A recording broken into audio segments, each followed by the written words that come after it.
ವಾಸ್ತುಮಂಡಲ ಪೂಜಾ ವಿಧಿ ವಿಧಾನ.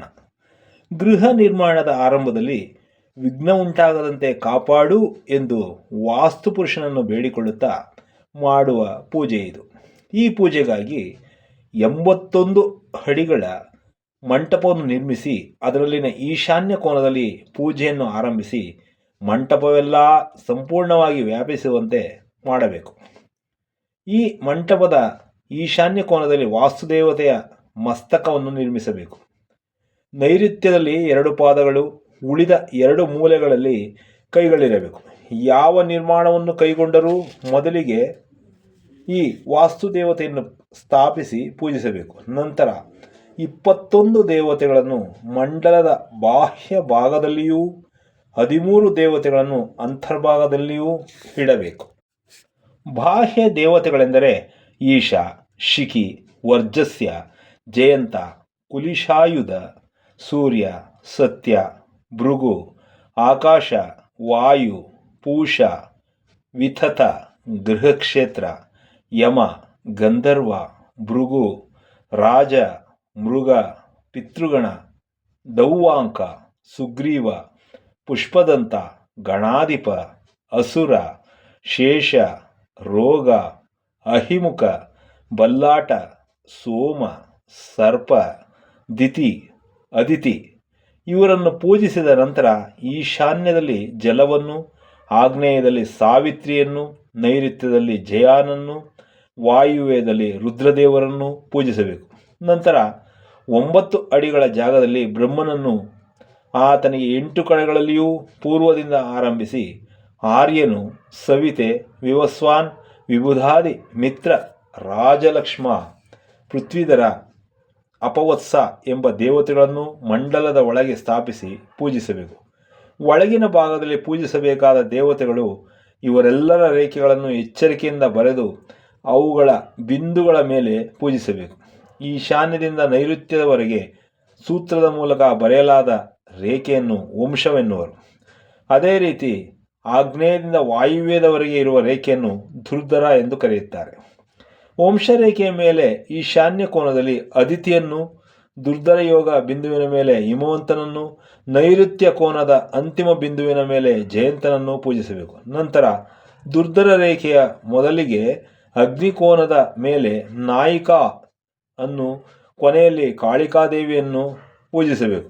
ನಂತರ ಇಂದ್ರಾದಿ ದಿಕ್ಪಾಲಕರನ್ನು ಪೂಜಿಸಿ ಇತರೆ ದೇವತೆಗಳೆಲ್ಲರನ್ನೂ ಮತ್ತೆ ಪೂಜಿಸಿದ ನಂತರವೇ ಭವನ ನಿರ್ಮಾಣ ಕಾರ್ಯವನ್ನು ಪ್ರಾರಂಭಿಸಬೇಕು. ಭವನದ ಎದುರು ಭಾಗದಲ್ಲಿ ದೇವಾಲಯ, ಆಗ್ನೇಯದಲ್ಲಿ ಪಾಕಶಾಲ, ಪೂರ್ವದಲ್ಲಿ ಯಜ್ಞ ಮಂಟಪ, ಈಶಾನ್ಯದಲ್ಲಿ ಸುಗಂಧ ದ್ರವ್ಯಗಳನ್ನು, ಹೂಗಳನ್ನು ಇಡುವಂತಹ ಸ್ಥಳ, ಉತ್ತರದಲ್ಲಿ ಭಾಂಡಾಗಾರ, ವಾಯುವ್ಯದಲ್ಲಿ ಗೋಶಾಲೆ, ಪಶ್ಚಿಮದ ಕಡೆ ಕಿಟಕಿಗಳು, ಜಲಾಶಯ, ನೈಋತ್ಯದಲ್ಲಿ ಸಮಿದೆ, ಕುಶ, ಇಂಧನ, ಅಸ್ತ್ರಶಸ್ತ್ರಾದಿಗಳಿಗೆ ಸ್ಥಳ, ದಕ್ಷಿಣದ ಕಡೆ ಸುಂದರವಾದ ಶಯ್ಯೆ, ಆಸನ, ಪಾದುಕೆಗಳು, ಜಲ, ಅಗ್ನಿ, ದೀಪಗಳು, ಭೃತ್ಯರು, ಅತಿಥಿ ಗೃಹವಿರಬೇಕು. ಮನೆಯ ಅಂಗಳದಲ್ಲಿ ಅಂದರೆ ಹೆಬ್ಬಾಗಿಲಿನ ಎದುರಿಗಿರುವ ಖಾಲಿ ಜಾಗವು ಪ್ರತಿನಿತ್ಯವೂ ನೀರಿನಿಂದ ಒದ್ದೆಯಾಗಿರಬೇಕು. ಅದರಲ್ಲಿ ಒಂದು ಬಾವಿ, ಬಾಳೆಗಿಡ, 5 ವಿಧದ ಹೂಗಿಡಗಳಿರಬೇಕು. ಭವನದ ಬಾಹ್ಯ ಭಾಗದಲ್ಲಿ 4 ಕಡೆಗಳಲ್ಲಿ 5ರಂತೆ ಹಸ್ತಗಳ ತಡೆಗೋಡೆಗಳನ್ನು ಕಟ್ಟಿ ಸಾಧ್ಯವಾದಷ್ಟು ಹೆಚ್ಚು ಸ್ಥಳದಲ್ಲಿ ವನ, ಉಪವನಗಳ ಮಧ್ಯದಲ್ಲಿ ವಿಷ್ಣು ಮಂದಿರವನ್ನು ನಿರ್ಮಿಸಬೇಕು. ಈ ಮಂದಿರ ನಿರ್ಮಾಣದ ಆರಂಭದಲ್ಲಿ 64 ಅಡಿಗಳ ವಾಸ್ತುಮಂಡಲವನ್ನು ನಿರ್ಮಿಸಿ ಅದರಲ್ಲಿ ವಾಸ್ತುದೇವತೆಯನ್ನು ವಿದ್ಯುಕ್ತವಾಗಿ ಪೂಜಿಸಬೇಕು. ಅದರಲ್ಲಿನ ಮಧ್ಯಭಾಗದಲ್ಲಿ 4 ಅಡಿಗಳ ಬ್ರಹ್ಮನನ್ನು, ಆತನ ಸಮೀಪದಲ್ಲಿ 2 ಅಡಿಗಳ ಜಾಗದಲ್ಲಿ ಪ್ರತ್ಯೇಕವಾಗಿ ಆರ್ಯಮಾದಿ 8 ದೇವರುಗಳನ್ನು ಪೂಜಿಸಬೇಕು. ನಂತರ ಕರ್ಣಭಾಗದ ಮೇಲೆ ಕಾರ್ತಿಕೇಯಾದಿಗಳಿಗೆ ಪೂಜೆಯನ್ನು ಮಾಡಿ 2 ಕಡೆಗಳಲ್ಲಿ ಪಾರ್ಶ್ವ ಬಿಂದುಗಳ ಮೇಲೆ ಸ್ವಲ್ಪ ದೂರದಲ್ಲಿ ಅನ್ಯ ಪಾರ್ಶ್ವ ದೇವತೆಗಳನ್ನು ಅರ್ಚಿಸಬೇಕು. ನಂತರ ವಾಸ್ತುಮಂಡಲ ಈಶಾನಾದಿ ಕೋನಗಳಲ್ಲಿ ಕ್ರಮವಾಗಿ ಚರಕಿ, ವಿಧಾರಿ, ಪೂತನ, ಪಾಪರಾಕ್ಷಸಿ ಎಂಬ ದೇವಶಕ್ತಿಗಳನ್ನು ಪೂಜಿಸಬೇಕು. ನಂತರ ಹೊರಗಿನ ಭಾಗದಲ್ಲಿನ ದೇವತೆಗಳನ್ನು ಪೂಜಿಸಬೇಕು. ಹೇತುಕ, ತ್ರಿಪುರಾಂತಕ, ಅಗ್ನಿ, ವೈತಾಲ, ಯಮ, ಅಗ್ನಿಜಿಹ್ವ, ಕಾಲಕ, ಕರಾಲ, ಏಕಪಾದಗಳೆಂಬ ದೇವತೆಗಳನ್ನೇ ಹೈತುಕಾದಿ ಅಥವಾ ಹೊರಗಿನ ದೇವತೆಗಳೆನ್ನುವರು. ಈ ನಂತರ ಈಶಾನ ಕೋನದಲ್ಲಿ ಭೀಮರೂಪ, ಪಾತಾಳದ ಕಡೆ ಪ್ರೇತನಾಯಕ, ಆಕಾಶದ ಕಡೆ ಗಂಧಮಾಲಿ ಹಾಗೂ ಕ್ಷೇತ್ರಪಾಲ ದೇವತೆಗಳಿಗೂ ಪೂಜಿಸಬೇಕು. ಉದ್ದವನ್ನು ಅಗಲದಿಂದ ಭಾಗಿಸಿದರೆ ಬರುವ ಸಂಖ್ಯೆಯನ್ನು ವಾಸ್ತು ರಾಶಿ ಎನ್ನುತ್ತಾರೆ. ವಾಸ್ತು ರಾಶಿಯನ್ನು 8ರಿಂದ ಭಾಗಿಸಿದರೆ ಬರುವ ಸಂಖ್ಯೆಯನ್ನೇ ಆಯ ಎಂದು ಕರೆಯುವರು. ಈ ಆಯವನ್ನು 8ರಿಂದ ಗುಣಿಸಿ 7ರಿಂದ ಭಾಗಿಸಿದರೆ ಉಳಿಯುವುದು ವ್ಯಯ. ಈ ವ್ಯಯವನ್ನು 8ರಿಂದ ಗುಣಿಸಿದರೆ ಬರುವ ಸಂಖ್ಯೆಯನ್ನು ಪಿಂಡವೆನ್ನುವರು. ಇದನ್ನು 20ರಿಂದ ಭಾಗಿಸಿದರೆ ಜೀವ ಉಳಿಯುತ್ತದೆ. ಶೇಷವನ್ನು ಮರಣ ಎನ್ನುವರು. ವಾಸ್ತುಮಂಡಲದ ಮಧ್ಯದಲ್ಲಿಯೇ ಮನೆ ಕಟ್ಟಬೇಕು. ಅದರ ಹಿಂದಿನ ಭಾಗದಲ್ಲಿ ಕಟ್ಟಬಾರದು. ಮಂಡಲಕ್ಕೆ ಎಡಗಡೆಯೂ ಕೂಡ ಕಟ್ಟಬಾರದು. ಅಲ್ಲಿ ವಾಸ್ತು ದೇವತೆಗಳು ನಿದ್ರಿಸುತ್ತಾರೆ. ಸಿಂಹ, ಕನ್ಯಾ ಅಥವಾ ತುಲಾರಾಶಿಯಲ್ಲಿ ಹುಟ್ಟಿದವರು ಗೃಹದ್ವಾರವನ್ನು ಉತ್ತರದಲ್ಲಿಟ್ಟುಕೊಂಡು ಇರಬೇಕು. ಇತರೆ ರಾಶಿಗಳವರು ಇತರೆ ದಿಕ್ಕುಗಳಲ್ಲಿ ಇಡಬಹುದು. ಏಕೆಂದರೆ ಭಾದ್ರಪದ, ಆಶ್ವಯುಜ, ಕಾರ್ತಿಕ ಮಾಸಗಳಲ್ಲಿ ಪೂರ್ವ ದಿಕ್ಕಿನಲ್ಲಿ ಮಸ್ತಕವನ್ನು, ಉತ್ತರದಲ್ಲಿ ಬಾಲವನ್ನು, ದಕ್ಷಿಣದಲ್ಲಿ ಕ್ರೋಡವನ್ನು, ಪಶ್ಚಿಮದಲ್ಲಿ ಚರಣಗಳನ್ನು ವಿಸ್ತರಿಸಿಕೊಂಡು ವಾಸ್ತು ನಾಗಗಳು ಶಯನಿಸುತ್ತವೆ. ಆದ್ದರಿಂದ ಉತ್ತರ ದಿಕ್ಕಿನಲ್ಲಿ ದ್ವಾರವಿರುವುದು ಈ ಕಾಲದಲ್ಲಿ ಪ್ರಶಸ್ತವಾಗಿರ್ತದೆ.